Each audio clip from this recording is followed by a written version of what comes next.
So, do you know who this is? This is the actress Blossom, and she also is on another show right now, right? Is it called Harvey Weinstein's World? No, what is the show she's on? Big Bang Theory. Oh, I just saw the end of it. So I don't. By the way, one night. I'm gonna get into a fight with the crowd. Oh, I'm sorry. Go ahead. No, it's okay. It was like 1999, maybe. I did a set at the Laugh Factory, and I came off, and I was going to the bathroom, and she came up to me, and she said, "Hey, you're really funny." So to me, she's the greatest person that ever lived. That's all it takes for a comic. That's all it takes. I don't care. Hitler. No. If he told me, Jimmy, that was a really good set, I'd be very funny! You know, that guy, Hitler has another side people don't see often. That's all. I don't see it. There's another side. Anyway, so she wrote this op-ed. Are you guys aware of this op-ed that she wrote? Yes, I read it today. And so she's talking about, well, here it is. I'll read it to you.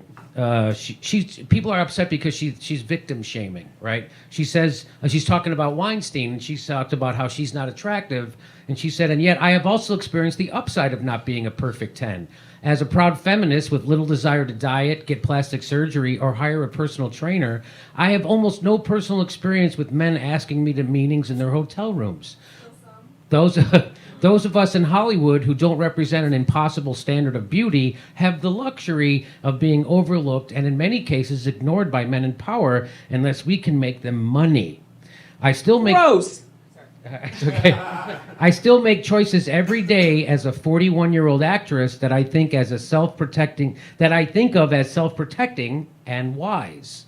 I have decided that my sexual self is best reserved for my private situations with those I am most intimate with. I dress modestly, and I don't act flirtatiously with men as a policy. There's a little bit more to this. I am entirely aware that these types of choices might feel oppressive to many young feminists. Women should be able to wear whatever they want. They should be able to flirt however they want with whomever they want. Why are we the ones to have to police our behavior? In a perfect world, women should feel free to act however they want. But our world isn't perfect. Nothing, absolutely nothing excuses men from assaulting or abusing women. But we can't be naive about the culture we live in. So a lot of women took that. I'm going to ask the women on this panel, how do you take, it sounded to a lot of people, including me, that she didn't mean to, but she was victim shaming. And that she was saying it was women's fault for the way you dress. That's why, see, I dress frumpy and I don't wear my sexuality on my sleeve, so men don't come after me. All you women trying to look pretty for everybody, that's why men come at you. That's what it sounded like to me, and I think that's the opposite of why guys go, men are predators. It has nothing to do, but what do you, I'm going to defer to the women. Okay, Harvey Weinstein's wife is stunning.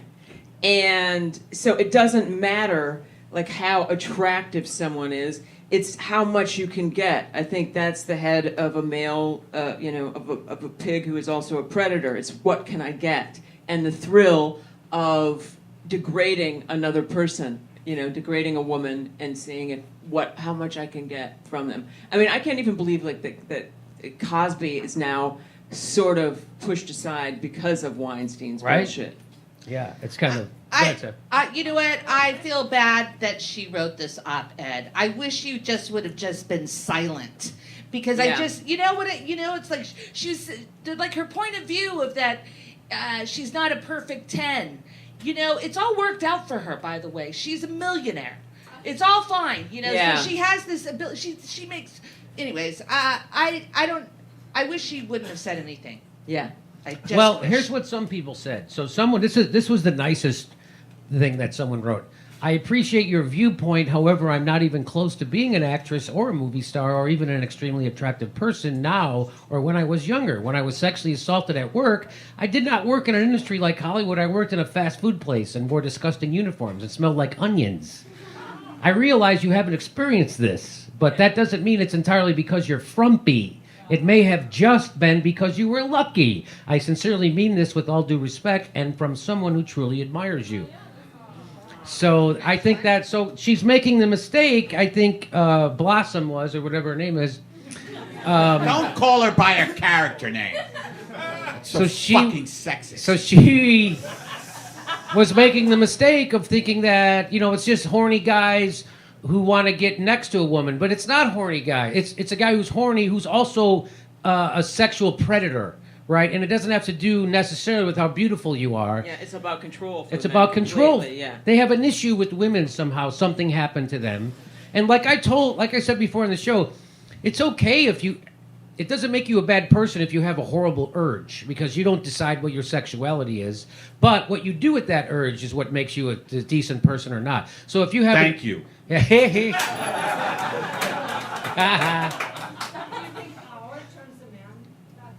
Do I think power turns a man that way? No, I think a man is that way, and then he gets power and he uses it. Because there's a lot of guys with power who don't do that, right? Like FDR, John F. Kennedy, and well, fuck, that's a bad example.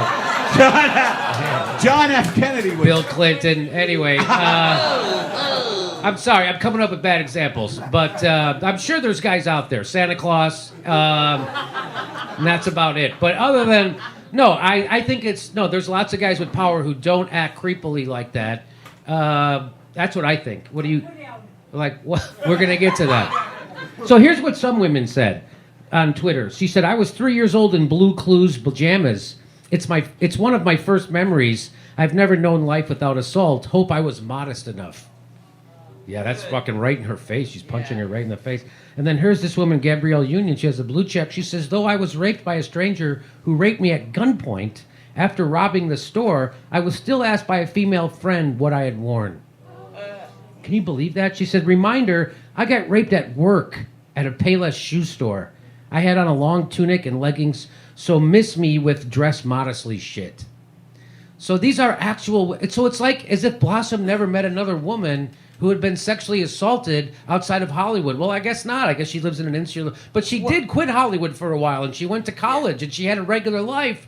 And so you'd think she would have met other women who could have told her, no, I fucking work... By the way, that was a weird thing. She went and became something like a physicist? She went and got... Neuroscientist. A what? Neuroscientist. And then she was like, you know what? I miss making people laugh. I think she was a I miss shitty making neuroscientist. I miss money. I miss money. I think that's what it was. She said that she didn't have health insurance, so she started acting to get health insurance. Yeah, hey, everybody misses money. I thought neuroscience was a blossoming field. Boom! Oh, there it is. So she says, she goes, I'm being told my New York Times piece resonated with so many. So many girls who didn't dress slutty and get picked on. No, she didn't say that. Yeah, she's been told by her agent or her PR person. I'm being told my New York Times piece resonated with so many, and I am beyond grateful for all the feedback. I also see a bunch of people have taken my words out of context of the Hollywood machine and twisted them to imply that, God forbid, I would blame a woman for her assault based on her clothing or behavior. Anyone who knows me and my feminism knows that that's absurd and not at all what this piece was about. It's so sad how vicious people are being when I basically live to make things better for women. I am doing a Facebook Live with the New York Times Monday morning. Let's discuss it then. P.S. I am not perfect. One time I wanted to flirt with a man this one night at the Laugh Factory. That's at the end of that piece. So too bad I had to go to the bathroom. Too bad. You would have if she was attractive. You may have made a move, right? I would have maybe sexually... No, I would. Whenever I want to get the final word on something, I do not go to the cast of The Big Bang Theory. Yeah. I go to Bull. Is that the show? There's some shitty show on CBS. It's called Bull? I think so. I don't watch TV. It's the #1 show in America, you idiots! It drives me nuts when people watch The Big Bang Theory and say, "Yeah, I love it because it's smart. It's a really smart show." Yeah. Well, it's got... that means you're smart. Okay. All right. You mean it's not just dialogue? It's not just a lot of dialogue that no one would ever utter in real life in a conversation. No one would ever say all that shit, or they wouldn't talk to you ever again. Shitty sitcom. It's like, yeah, it's great. It's, I like it. It's smart.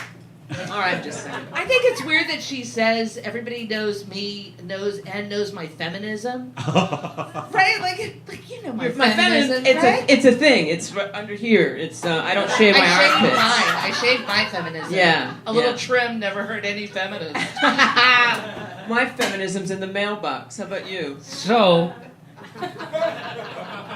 some people responded to her response in this way. This woman says, no, as a fat girl who is survivor of childhood sexual abuse, rape, and numerous times being touched inappropriately, and then told I had to be making it up because no one would touch an unattractive girl. No one took your BS out of context. We saw exactly what you said. Yeah. Ooh, so, and then she kept going. She goes, you see it as well. I just dress modestly, and I'm not the hot girl, so abusers have left me alone. I protected myself. That's just luck on your part. And hey, good for you, I guess, for getting through life slightly less scarred than the rest of us. Congrats. And now you're still making it all about you instead of listening to all the people telling you it's about power, not attraction, and that no amount of being not a perfect 10 can protect you from rape and assault. You have been incredibly lucky in your life, and you don't see it that way. Yes. So, By the way, most of the people who've spoken out about this have really taken beatings, huh? people have spoken out about... This Harvey Weinstein thing, like the celebs who've come out. They seem to all have to backtrack. Like Ben Affleck comes out and he immediately is apologizing about groping Oh, no someone. doubt. So Ben Affleck came out, he made a statement. Oliver Stone was a great one. What happened? Oh my God. No, Oliver Stone came out and then people came out saying they had been, Really? Yeah, you're not following this? I'm not following that. No, I didn't know. I have an alert on my phone whenever someone gets groped. Because Eddie cares about women and. I saw the Ben Affleck thing. I did see that happen. And I saw that he wrote that, I was sick to my stomach reading the allegations of Harvey Weinstein. And then that actress said, yeah, what about that time you groped me on Total Recall or Request Live? And then he said, she's right. And he immediately tweeted out, I apologize. It was inappropriate what I did, and I apologize, sincerely apologize. So he copped to it right away. So it wasn't like... And what about Woody Allen saying, look out, it's going to be a witch hunt? Well, that's coming. We're going to talk about that in a second. I think it's funny that Ben Affleck Thank you, came out Nye. at all. Because isn't he still dating the nanny? Who? Ben Affleck, his nanny? I don't I think know. no, he's dating someone at SNL. Oh. I think the booking He's done agent or with the something. nanny. He's into SNL? Yeah. That's hot. Yeah. I love SNL. Yeah. I love hanging upside down and being told I'm a piece of shit. Yeah. And I can't finish a sketch. Yeah. That's you're As someone who's been through that, I think I can say, waving goodnight and not doing anything after all that is so that's abuse in and of itself. SNL. That's like sadomasochist, right, or something like that. So what happened to her? Why did she get this so wrong? Why did someone after? I mean, I know better than to write a column like that, and there she is, a woman herself. I don't understand. She was a child star, and so then when believing that everything was about her from her family and whatever, and getting all this positive affirmation wherever she went and whatever, and being a celebrity. So she went to college, and I'm sure she probably didn't have to do a lot to get in to a good college because she was known or whatever, or maybe not. But and then she studied something in college, but still I'm sure she was kind of insulated because of who she was. Yeah, and then she got her ass kissed in the neuroscience industry. Yes. And then she was like, I need benefits, so I'm going back to show business. That's where it's stable. Enough of thinking with my brain. How about thinking with my, The next live Jimmy Dore show is November 6th in Burbank, California, and November 12th in Portland, Oregon. Link for tickets right there.